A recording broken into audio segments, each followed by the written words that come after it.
Good morning. We are doing our day 2 vlog, the morning of day 3, because we were exhausted by the time we got to the tent, so let's get into it. If you haven't been following our journey, my name is Jen, my family is 3, plus 2 dogs. Moved into a camper so we can live off of less, work a little bit less, and spend more time together as family. My husband and I are at the world famous Havasupai Falls. It has been incredible and gorgeous. We posted the first day vlog on here already, so if you haven't seen that, go ahead and head that direction. So we talked about having 2 different options for yesterday, either going to Havasu Falls, 50-foot falls, and Little Navajo Falls, or going the other direction out the campground the other way to Mooney Falls and potentially Beaver Falls. We ended up going to Little Navajo Falls and Havasu Falls. We did not make it back to 50-foot falls, but since to hike back to the village to get out of here, we walked right past all of that, so we are going to make it to 50-foot falls on the way out. But we were exhausted, our bodies are sore, but we spent a lot of time at Havasu Falls and a lot of time at Little Navajo Falls that actually exceeded any expectations I had, and it was really, really beautiful. So our first night here was the warmest out of all of the nights we knew that we were going to have. So it got down to 40-ish, and we slept okay. It was alright, so not too bad. We did get our tent and everything set up really easily and woke up feeling okay. After we woke up yesterday, we ended up going to Havasu Falls, which is the one that everybody sees online. That's the one that it's everyone knows this place for. So we got to, there's you come across the top coming into the campground, and then there's a trail where you can actually go sit at the bottom. And sitting at the bottom was just absolutely breathtaking, and it's crazy to think that there's just endless water coming down there all the time. And the water is as crystal clear as everyone says it is. It's like this blue-green turquoise looking color, and it was just such a peaceful way to start the morning. Now, shortly beyond Havasu Falls, they have the fry bread stand, and that is very important to know because here they have fry bread, they have Navajo tacos, they have some drinks and things like that.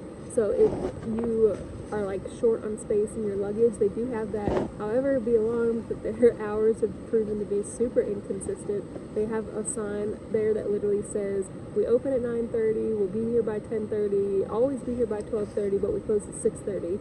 Well, yesterday at 5:45 p.m. I went up there to grab a couple drinks and they were already closed. So they do have really good food out of there. The hours are just inconsistent, so you just have to make sure to catch them at the right time. After Havasu Falls, we moved on to Little Navajo Falls, and I actually fell in love with that. That was probably one of my favorite parts of the trip so far, and it's just a bunch of little places where the water's coming down, and all of those little places all next to each other were just so stunning, and the water was really shallow in some places where we were able to actually walk onto some rocks and stuff in it.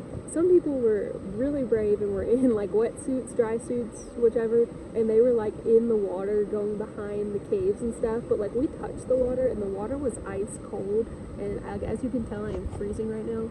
So I can't believe that they actually got in the water. More power to them. We would have loved to do that had the weather been warmer. They did mention that behind some of those falls in Little Navajo Falls, there's a little cave system back there, I guess, or at least little mini caves or something.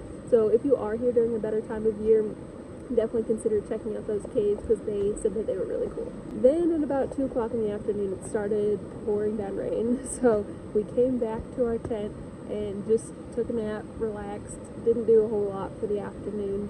And as the sun went down, it started getting colder outside and it stopped raining. But we were just so exhausted by that point. I think the last 36 hours had caught up to us.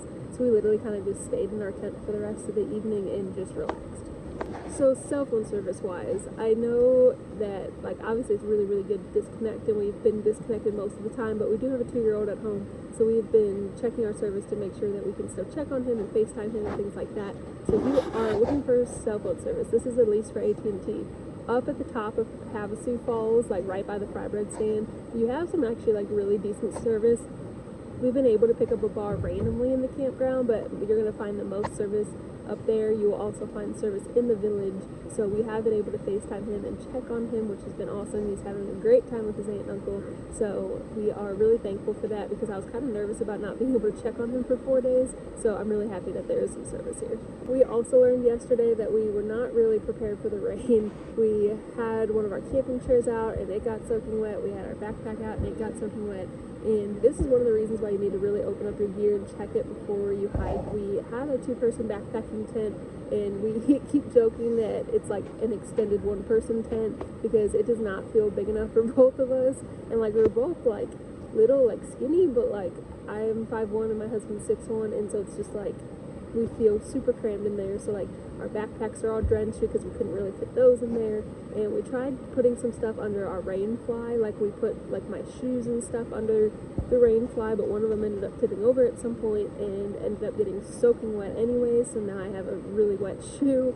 So some people here had like almost like a canvas looking thing like hanging above their tent, which was like their first line of defense from rain, and then the second line of defense would be like your rain fly on your tent.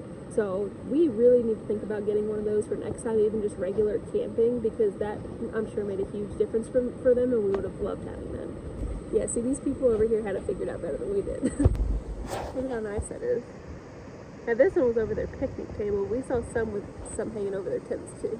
We also learned that it is best to bring a battery charger thing that is just like set for 3 or 4 or 5 charges or whatever, because we have a solar powered one and it has already died because we had very little sun yesterday. So our phones are struggling, the power bank is struggling, so we really wish we would have brought some kind of different power bank, just because this one is obviously dependent on the sun and we didn't have any yesterday. And something else that we learned, so out of everything that we brought, I would not have brought the camping chairs. Like we specifically bought backpacking camping chairs for this trip, but what I didn't know, but I guess when I was reading and researching and stuff, it sounded like it was just a big plot of land and everyone finds their camping spot and things like that. So like I thought that if we didn't have our camping chair, we wouldn't have anywhere to sit, but there are actually like designated campsites and every single one of them has picnic tables. So there is somewhere to sit, like I'm sitting on one right now. So the camping chairs I feel like were super unnecessary, and I wouldn't have brought them had I known these picnic tables were here, but I guess you just live and learn. Also, we learned that there is a way to get like a horse or a mule to carry your bags back up the canyon, even if you didn't reserve them ahead of time. Now, heads up, busy season, I don't know if that's an option or not, but since it's the off season, we do have that option.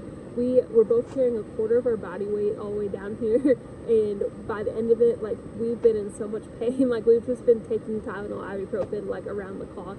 My thighs and my calves are killing me. Tyler's back is killing him, and we just have very little faith in ourselves that we'd be able to actually carry these bags all the way up. So you can get a horse or mule to carry your bags on the way up. I believe it's going to cost $200, and that is for up to 4 bags. They have to be under 35 pounds each. And luckily, something that you really need to pack is like a day pack for the day hike, so you're not carrying one of your backpacks out. And this works out really good because if we do send the backpacks, like the big backpacks, on a horse or mule to get up the canyon, we just have like a small day bag with like snacks and water and stuff. So it actually works out really good to have a day bag for multiple reasons, so be prepared for that too. The plan today is to head over to Mooney Falls, and there is a pretty sketchy descent apparently where you have to hold on some chains to get down there, but I've seen videos of it and it looks amazing, so I cannot wait to get down there today. Be sure to subscribe to our channel. We're on YouTube, Facebook, Instagram, and TikTok.